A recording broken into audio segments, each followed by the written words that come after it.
პარლამენტი კანონ პროექტს დაჩქარებული წესით განიხილავს გრანტების შესახებ კანონში შესატან ცვლილებებზე. კაცრდება 7, მათ შორის გრანტების და მოქალაქეთა პოლიტიკური გაერთიანების შესახებ კანონები. გრანტად მიიჩნევა საქართველოს მოქალაქისათვის ან საქართველოში ბინადრობის უფლების მქონე პირისათვის არა ემიგრანტებისგან, არამედ სხვა სახელმწიფოს მოქალაქის ან იურიდიული პირის მიერ გადმოიცხული თანხა, რომელიც პოლიტიკურ საქმიანობას უკავშირდება. გრანტის მისაღებად მთავრობის თანხმობა დასჭირდება საზღვარგარეთ რეგისტრირებულ ორგანიზაციასაც, რომელიც საქართველოში საქმიანობს. წინააღმდეგ შემთხვევაში ის დაჯარიმდება. როგორც შევპირდით ყველას, ვინც ცდილობს, რომ კანონს და საქართველოს კანონმდებლობას პატივი არცეს, შესაბამისად ქართულ ხალხს პატივი არცეს და საქართველოს მოსახლეობის ინტერესები დააზიანოს და ამისთვის გვერდისავლის გზებს ეძებენ, შევპირდით, რომ ჩვენ ასეთი გზებს მაქსიმალურად შევზღუდავდით და ყველას კანონითვე იტყოდა, რომ ყველა ვალდებულია დაიცვას საქართველოს კანონმდებლობა. წარმოდგენილი გრანტების შესახებ კანონში ცვლილებების მიხედვით განისაზღვრება, რომ გრანტად ასევე მიიჩნევა სხვა სახელმწიფოს მიერ, სხვა სახელმწიფოს მოქალაქის ან იურიდიული პირის მიერ საქართველოს მოქალაქისთვის ან საქართველოს ბინადრობის მქონე პირისათვის თანხების მატერიალურ-ტექნიკური სახსრების გადაცემა, რომელიც მიზნად ისახავს საზოგადოებაზე ან საზოგადოების ნაწილზე გავლენის მოპოვებას და მიმართულია პოლიტიკის შეცვლისკენ, გატარებისკენ ან ჩამოყალიბებისაკენ. და შესაბამისად ნებისმიერი პირი ამ საკითხთან დაკავშირებით ბევრი სპეკულაცია მოვისმენთ, მაგალითად ის რომ სპეკულაციაც არა პირდაპირ ტყუილები, რომ თითქოს ემიგრანტები წარმოდგენილი ცვლილებები ემიგრანტებს უკრძალავს საკუთარი ოჯახის წევრებისთვის თანხის ჩარიცხვას. ემიგრანტი, როდესაც საკუთარ ოჯახს საყოფაცხოვრებო მიზნით ურიცხავს თანხას, ეს არ არის პოლიტიკური აქტივობა, შესაბამისად ტყუილია ემიგრანტისთვის ჩარიცხვის აკრძალვა. ტყუილია ასევე, რომ IT საქმიანობით დაკავებულ პირებს, ანუ როდესაც წერენ მაგალითად კოდს და უგზავნიან უცხოეთში, ამისთვის იღებენ ჰონორარს, ამ ჰონორარის აღება აღარ შეიძლებათ საქართველოში IT მომსახურებით დასაქმებულ პირებს. ტყუილია, რომ მეწარმეებს აეგზალებათ პოლიტიკური საქმიანობა.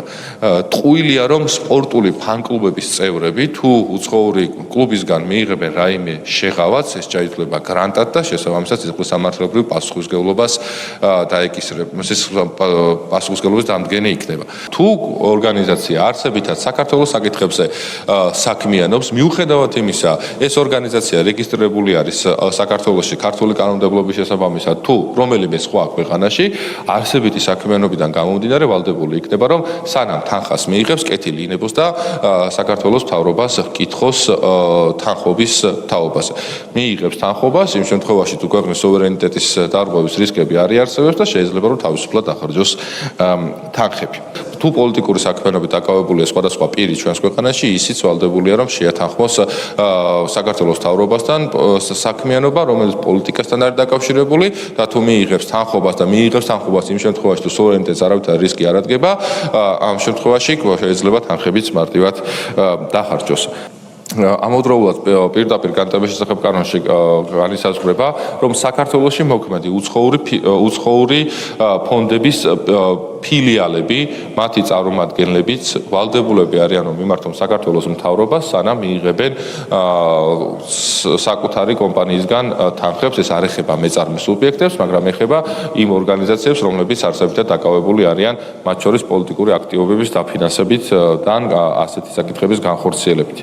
რომ თუ კანონის ამოქმედებამდე გაცემულია გრანტი, მათ შორის იმ პირებისათვის, რომლებსაც კანონის ამოქმედებამდე პირდაპირ გრანტის თაობაზე მთავრობის თანხმობის საჭიროება არ ვრცელდებოდა მათზე, მათაც მოუწევთ და არ დაუხარჯავთ ასეთი გრანტები, მათაც მოუწევთ, რომ კანონის ამოქმედებიდან ერთ თვის ვადაში აიღონ საქართველოს მთავრობისგან თანხმობა, ხოლო თუ გააგრძელებენ აღნიშნული თანხების ან მატერიალურ-ტექნიკის სარგებლობას ან თანხების განკარგვას, ჩაითვლება, რომ მთავრობის თანხმობის გარეშე აქვთ მიღებული გრანტი და ხარჯავენ ამ მიღებულ გრანტს და შესაბამისი პასუხისმგებლობა, სისხლისამართლებლივი პასუხისმგებლობა დადგება.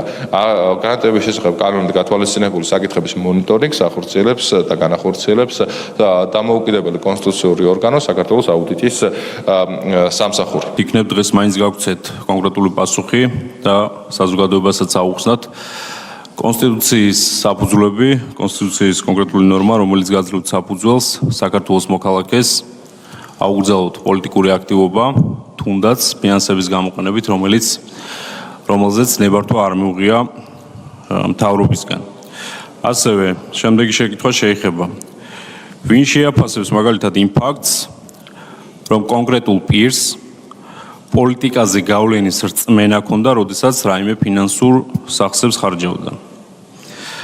ასევე წარმოდგენილ კანონპროექტით, ასევე განმარტებით ბარათით გრანტის დეფინიცია არის აბსურდულად გაფართოებული, სადაც ამ შემთხვევაში კონკრეტულად მთავრობას დაინტერესებულ მხარეს შეუძლია საკუთარი შეფასებისამებრ გამოიყენოს კონკრეტულად ეს ტერმინი. ჩანაწერში ნათლად არის აღნიშნული გრანტად მიიჩნევა სახსრები, რომლებიც გაიცემა, გრანტად მიიცემა სახსრები, როგორც ფულადი, ასევე ნატურალური ფორმით. აქვე გრანტად მიიჩნევა სახსრები, რომლებიც გადაიცემა იმ რწმენით, რომ იგი შეიძლება მოხმარდეს საზოგადოების ნებისმიერ ნაწილზე რაიმე გავლენის მოხდენას. აქვე კითხვა, როგორ აპირებს სახელმწიფო სამართლებრივად დაამტკიცოს დონორის რწმენა ან განსაზღვროს რა ითვლება რაიმე გავლენად. და თქვენ კონკრეტული მაგალითის დონეზე თუ შეგიძლიათ აგვიხსნათ, ასევე მოქალაქეებისთვისაც საინტერესო იქნება, მაგალითად ძალიან მარტივად რო აგვიხსნათ, რა შეიძლება მიიჩნიოთ თქვენ მთავრობამ, რომელიც ამ კანონპროექტის შესაბამისად გასცემს ნებართვას თანხების გამოყენებაზე, საშინაო პოლიტიკის ჩამოყალიბებისკენ, გატარებისკენ ან შეცვლისკენ მიმართულ ნაბიჯად. ეს კონკრეტული საკითხები მე დავსვი უშუალოდ ფიზიკურ პირებთან მიმართებაში. შეგნებულად არ ვეხები პოლიტიკურ აქტორებს, არასამთავრობო ორგანიზაციებს, კიდევ ერთხელ ვამბობთ, რომ წარმოდგენილი კანონპროექტი ეს დაგეგმილი ცვლილებები პირდაპირ ეხება თითოეულ საქართველოს მოქალაქეს, რომელიც აქტიურია ან უნდა იყოს აქტიური პოლიტიკურად და რომელიც შეიძლება თქვენს პოლიტიკურ ინტერესებში არ შედიოდეს. გთხოვთ ამ კითხვებზე რომ გაგვცეთ პასუხი. ქალბატონი ქეთევან ბაკარაძე. მოგესალმებით. თქვენს მიერ ინიციირებული კანონპროექტის განმარტებითი ბარათი იწყება აი ამ სიტყვებით, რომ მიზნობრიობა არის ქვეყნის სუვერენიტეტის დაცვა და განმტკიცება. ჩვენს ქვეყანაში სუვერენიტეტის ხელყოფა ფაქტობრივად ყოველდღიურად ხდება საოკუპაციო რეჟიმის მიერ.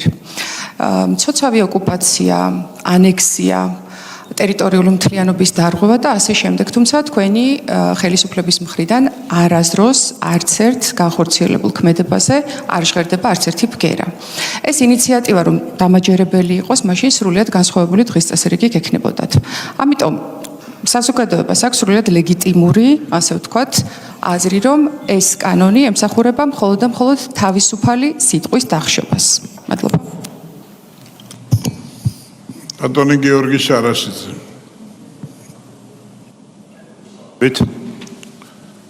ბატონ არჩილ, თქვენ თქვით ასეთი რამ, რომ ბევრი манипуляციები მოვისმინეთო ამ ეგრეთ წოდებულ გრანტების კანონთან დაკავშირებით თუ სპეკულაციები უფრო სწორედ.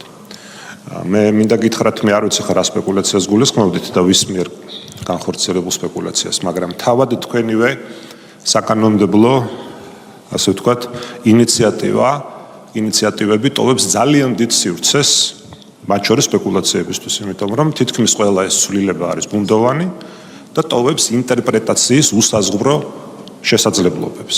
იმიტომ რომ არც ერთი ჩანაწერი, გეტყვით, არც ერთი ჩანაწერი არ არის ბოლომდე კონკრეტული და თუ თქვენ გინდათ, მოგახსენებთ, თუ თქვენ გინდათ რომ ეს იყოს კონკრეტული, მაშინ ჯერ კიდევ არის დრო რომ ყველა ეს ცვლილება ჩამოყალიბდეს კონკრეტულად და ხალხმა იცოდეს რასთან გვაქვს საქმე. მაგალითად, თქვენ თქვით რომ ემიგრანტებს თუ თანხა არის გადმორიცხული საყოფაცხოვრებო მიზნებისთვის არ ეკნებათ არანაირი შეზღუდვა. მიპასუხეთ, ვინ განსაზღვრავს რას ნიშნავს საყოფაცხოვრებო მიზნები?